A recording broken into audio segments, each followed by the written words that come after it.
you had James Foley in your class how many years ago? I'm not going to be completely accurate about this, but I think about 11 years ago. And what do you remember of him? Well, I remember him being active in among the student body about how the program was conducted. I remember him as a extraordinarily kind, gentle, sort of boyish, fun kind of person who had a kind of goofy sense of humor, was exuberant, a very compassionate and involved person. When you heard what happened, that he was killed, what was going through your mind, and what were some of the things you were thinking?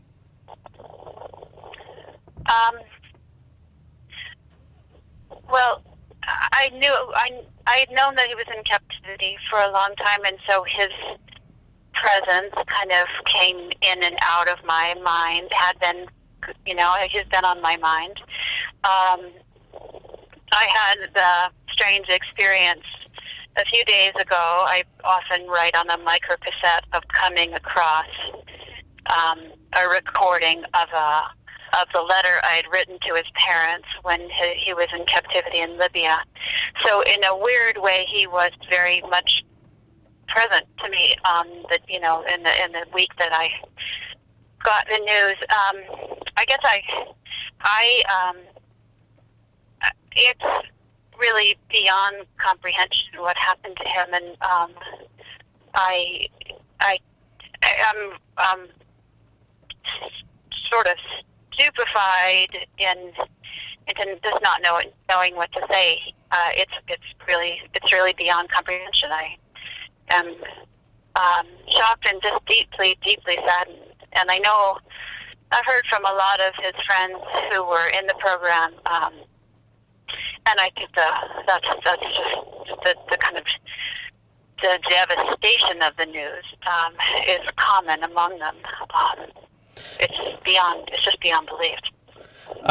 What do you think of, people are saying that he was just a hero for what he did in trying to call attention to Islamic extremism, and really being in captivity and being so strong during that time. I mean, would you call him a hero? I think people who do what they believe they should do and act on their beliefs and their convictions and have sympathy for other people are heroes. And so, yes, I would call him a hero. And I would. I mean, I don't want to. I think it's important not to glorify. I don't know. There's something about the glorification of a war hero or something that I feel that's not what we're talking about here. But I think his interest was in speaking for those who weren't able to speak, and so that sympathy. It's the sympathy in him that I think is heroic.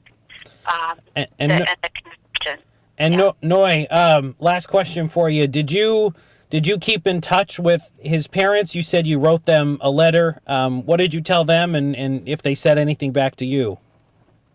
They didn't write back, and I didn't expect them to. And I wrote them a personal letter in a kind of official capacity. I was directing the program at the time, and I was just expressing my. It was during the time that he was in Libya, and I did and the program, and I was involved somewhat in the